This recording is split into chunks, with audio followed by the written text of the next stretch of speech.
अस्सलाम वालेकुम दोस्तों, मैं हूं आपका अपना बिलाल मोइन और आप देख रहे हैं बिलाल मोइन यूट्यूब चैनल। अच्छा जी, ओमान गोल्डन वीज़ा की आजकल जो है बड़े चर्चे चल रहे हैं। मेरा ख्याल है कल एक न्यूज़ ब्रेक हुई थी या शायद परसों रात को कि भाई ओमान ने गोल्डन वीज़ा अपॉर्चुनिटीज़ जो है वो दे दी हैं। और उसके बाद जितने भी बड़े बिजनेसमैन और बड़े कारोबारी हजरात और जो बड़ी कंपनीज हैं उनको एक स्पेशल किस्म की प्रिविलेज दी जाएगी।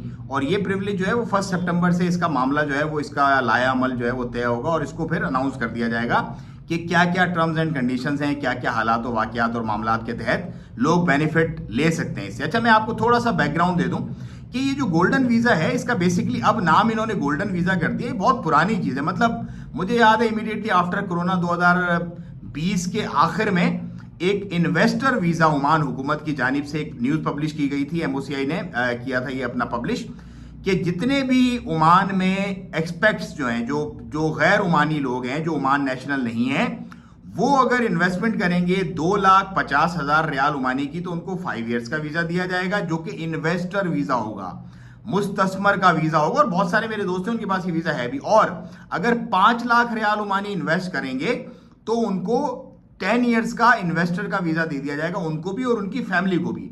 अच्छा, आपको 10 ईयर्स का जो इन्वेस्टर वीज़ा था, अब वो एक गोल्डन वीज़ा टाइप एक चीज़ उन्होंने जो है ना वो एक थोड़ा सा उसको पॉलिश करके लोगों को बता दिया, क्योंकि कंपनी बेनिफिट्स की भी इसमें बात की गई है। उस वाले इन्वेस्टर वीज़ा में कंपनी बेनिफिट्स की कोई बात नहीं थी। अच्छा, होता क्या था कि कोई भी बंदा जिसकी 2.5 लाख रियाल ओमानी की मिनिमम इन्वेस्टमेंट है, या तो उसके पास प्रॉपर्टी हो, या उसकी कंपनी के एसेट्स हो, या उसके पास कैश अमाउंट हो जो ओमान की बैंक में रखा हुआ हो, और वो फंड्स ये शो करते हो कि भाई हाँ भाई इस बंदे के अंडर, इस कंपनी के अंडर ये इसका मालिक है, इसके 2.5 लाख रियाल ओमानी के एसेट्स ओमान में मौजूद हैं, तो उसको 5 ईयर्स का ओमान का आईडी दे दिया जाता था। और उसके बाद फिर वो रिन्यूएबल होता था हर 5 ईयर्स के बाद। और उसमें उसकी जो इमीडिएट फैमिली होती थी, लाइक उसके माँ बाप, उसके बच्चे, उसकी बेगम, उसको भी वो 5 ईयर्स का ही कार्ड मिल जाता था और वो 5 ईयर्स की चार्ज कर लेते थे उससे, कार्ड की फीस भी।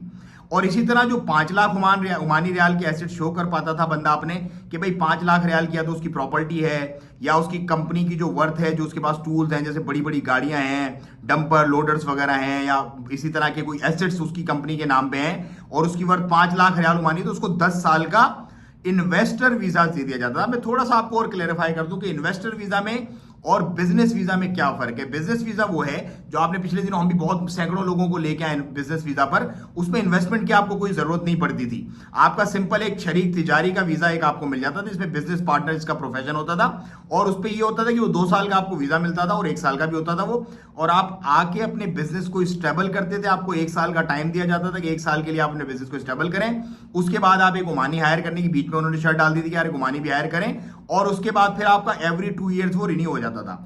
अच्छा, उसी बिजनेस वीजा पे अगर आप आए हुए हैं और आपके एसेट्स आपने इतने बना लिए कि वो 5 लाख रियाल के हैं ओमानी के, तो आप ये गोल्डन वीजा अप्लाई कर सकते हैं, जिसको इन्वेस्टर वीजा, मुस्तस्मर वीजा पहले कहा जाता था।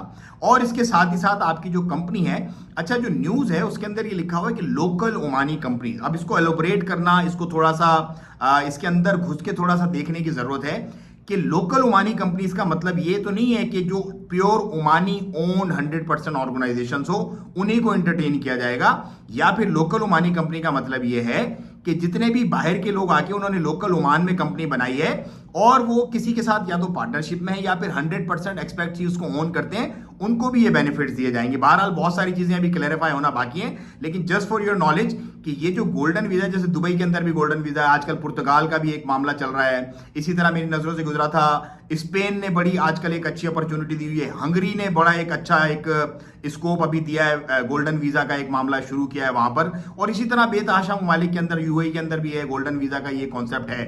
लेकिन it's for big shots, it's for big money people, you know, ये उन्हीं लोगों के लिए है जो बड़ा अमाउंट, बड़े सरमायाकार, बड़ा एक पैसा होल्ड करते हैं। और आपको पता है अमीर आदमी के लिए पूरी दुनिया है जो है ना वो उसको वेलकम करती है, सलूट करती है, क्योंकि भाईजान जिसके पास माल है उसी का धमाल है। तो ये थी कुछ छोटी सी अपडेट जो मैं आप लोगों से शेयर करना चाह रहा था, क्योंकि बहुत सारी क्यूरीज, बहुत सारे लोग इस बारे में पूछ रहे थे यार गोल्डन वीजा, ओमान का गोल्डन वीजा क्या नई चीज आ गई, क्या मामला। तो ये मामला नया नहीं है, मामला बहुत पुराना है ये, लेकिन इसको थोड़ा सा ऑप्टिमाइज करके, थोड़ा सा कस्टमाइज्ड करके अब प्रेजेंट किया जा रहा है। बहरहाल इसकी जो भी अपडेट्स होंगी वो मैं इंशाल्लाह जरूर आप लोगों से शेयर करूंगा। तो मुझे नहीं इजाजत। बहरहाल ओमान एक अच्छा मुल्क है रहने के लिए, फैमिली के लिए, इस्लामिक मुल्क है, बहुत अच्छे लोग हैं, ये सारी चीजें अपनी जगह पर कायम है और ये हैं। बाकी ये जो वीजे वाला मामला है, ये वीजा पुरानी चीज है, इसमें कुछ जो चेंजेस होंगी वो मैं आप लोगों से इंशाल्लाह जरूर शेयर करूंगा। इसी तरह की अपडेट्स आपको चाहिए तो चैनल को सब्सक्राइब करें, वीडियो को ज़्यादा शेयर करें। मुझे दे इजाज़त। अस्सलाम वालेकुम वरहमतुल्लाह।